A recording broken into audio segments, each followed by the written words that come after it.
دماغ کا گناہ کیا ہوتا ہے کہ ذہن میں کوئی خیال آیا برا اور اس خیال کو ہی آگے سوچنا شروع کر دیا. اگر وہ غیر محرم کا خیال ہے تو یہ دماغ کا زنا ہے، سوچ کا زنا ہے. اور اس میں نوجوان بچے اور بچیاں زیادہ ملوث ہوتے ہیں. شاید وہ اس کو گناہ ہی نہیں سمجھتے کیونکہ وہ سمجھتے ہیں دوسرا تو کوئی پاس ہے نہیں. اس کو فینٹیسی کہتے ہیں. فینٹیسیز کے گناہ سے دماغ پر ڈائریکٹ ظلمت آتی ہے. دیکھیں نا بھئی، آپ نے غیر محرم کو کسی نے دیکھا تو وہ تو 15 سیکنڈ کے لیے چلی گئی، لیکن فینٹیسی تو آدھا گھنٹہ، پونا گھنٹہ، 1 گھنٹہ خیال چل رہا ہے. جتنی دیر غیر محرم کا پروسیس چل رہا ہے دماغ میں، اتنی دیر دل کے اوپر ظلمت آ رہی ہے. تصوف کے میدان میں فینٹیسی سب سے بڑا گناہ ہے جو دل کو سیاہ کرتا ہے. ہم برے خیال سے بچ نہیں سکتے، وہ آئے گا مگر ہم اس کو جھٹک تو سکتے ہیں نا. تو شریعت کہتی ہے کہ تم جھٹک دو. دیکھیں، حضرت سید جوار حسین شاہ رحمۃ اللہ علیہ سمجھایا کرتے تھے کہ ٹریفک پولیس کا ایک آدمی چوراہے پہ کھڑا ہوتا ہے. اس کا کام ہوتا ہے کہ بھئی تم نے یہاں پر ٹریفک جیم نہیں ہونے دینی، لہذا دائیں طرف سے ٹریفک آتی ہے تو وہ بائیں طرف، اور بائیں سے ٹریفک آتی ہے تو دائیں طرف، آگے سے آتی ہے تو پیچھے، پیچھے سے آتی ہے تو آگے، ان کو چلاتا رہتا ہے. جب تک ٹریفک اپنی اپنی طرف چلتی رہے گی وہ ایک کامیاب ٹریفک کنٹرولر سمجھا جائے گا. اس کو انعام بھی ملے گا، تنخواہ بھی ملے گی، اس کو اپریسیشن کے لیٹر بھی ملے گے. اور وہی بندہ اگر چوراہے پہ کھڑا ہو اور جو گاڑی آ کے چوراہے میں رک جائے اس کو پوچھے ہی نہ تو کیا ہوگا؟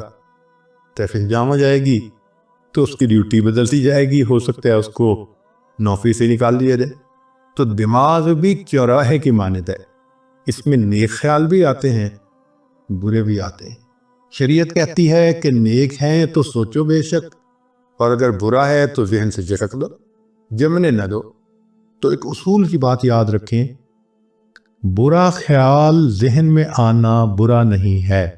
برا خیال ذہن میں آنا برا نہیں ہے، برے خیال کو دل میں لانا اور دل میں جمانا یہ برا ہے. بات سمجھ گئے؟ احیاناً خیال آ جائے کوئی بھی تو برا نہیں ہے، وہ اس کو جھٹک دو، کیونکہ خیال کا آنا بس میں نہیں ہے. ہمارے ہر طرح کے خیال آتے ہیں، اور یہ بھی اللہ کی قدرت ہے اور اللہ کی نعمت ہے خیالات کا آنا. اچھا سوچیں، آپ کو بیوی نے کہا جی کہ مجھے افطاری کا سامان بنانا ہے، تو آپ ذرا بازار سے فلاں فلاں چیزیں لے آئے. آپ گھر سے نکلے، راستے میں ایک بہت اسکول کے زمانے کا دوست مل گیا. 15-20 سال کے بعد ملاقات ہوئی، بڑا اچھا لگا، آپ اس سے حال احوال پوچھنے لگے، بات چیت کرنے لگے. مگر جب آپ اس سے بات کر رہے ہیں تو آپ کے ذہن میں بار بار خیال آ رہا ہے مجھے چیزیں پہنچانی ہے، چیزیں پہنچانی ہے. ہر 2-4 منٹ بعد پھر آپ اگلی بات کرتے ہیں، پھر ذہن میں خیال آتا ہے. اگر یہ خیال نہ آتا اور آپ جس خیال میں لگے ہیں وہی ہوتا تو آپ کو تو وہی کھڑے کھڑے افطاری کا وقت ہو جاتا، اور گھر آتے تو پھر آپ کو بھی آپ کی افطاری بہت اچھی ہوتی. تو یہ اللہ کی رحمت ہے کہ ہم کسی کام میں مصروف ہو جاتے ہیں مگر ہٹ ہٹ کے خیال آتا رہتا ہے. آپ نے ایئرپورٹ پہ جانا ہے، آپ کو دیر ہو رہی ہے، ہم کہتے ہیں اچھا جی میں اب بات کو مکمل کرتا ہوں، مجھے ذرا جانا ہے. ٹھیک ہے، تو اللہ کی رحمت ہے بار بار خیال کا آنا. تو ریپیٹیشن ہونا خیال کا یہ فطرت ہے انسان کی. تو خیال آئیں گے، اچھے بھی آئیں گے، برے بھی آئیں گے، مگر اتنا ہوتا ہے کہ سالک کو برے زیادہ آتے ہیں، اچھے تھوڑے آتے ہیں. اور جب انسان سالک اپنے آپ پر محنت کر لیتا ہے تو پھر ایک ایسا وقت آتا ہے کہ اچھے خیال آتے ہیں، برا خیال آتا ہی نہیں.